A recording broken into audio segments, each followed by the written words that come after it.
روز زبان دولتی در ناحیه فرخور زیر عنوان هستی ملت به عمر زبان وابسته است. در طلای قصر فرهنگ ناحیه واحد کسبی آموزگاران جشن گرفته شد. میگویند که دوست داشتن وطن از حرمت و احترام و دوست داشتن زبان شروع می شود. در کشور عزیز ما جشن زبان یک جشن بسیار پرشکوه است.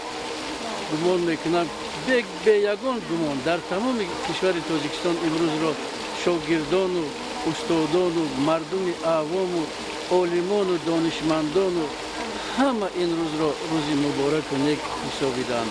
برای به این روز مقدس رسیدن چقدر تلاش‌های زیاد بود که ما به زبان عزیزمان حکم قانون باید بدهیم.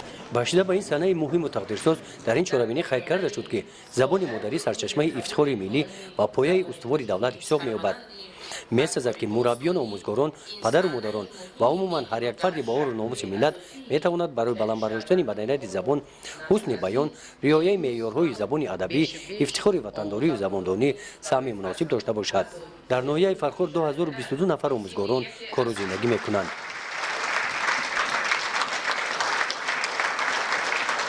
زیایان فرخور تاجیکان اصیل بودند، هستند، میمانند و سیاست دولت را در همه پهلوها طرفداری میکنند و برای مقام تاریخی خود را پیدا کردن تاجیکستان چیزی را دریغ نخواهند داشت.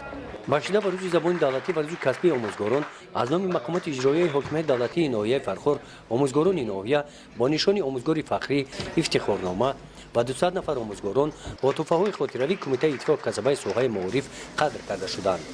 معلم و پداگوگ معارف روز در صفات معلم به خود داده گفته است اگر معلم برای احیای تفکر نسل نو خدمت نمیکرد زندگی یک لحظه هم پیش نمیرفت.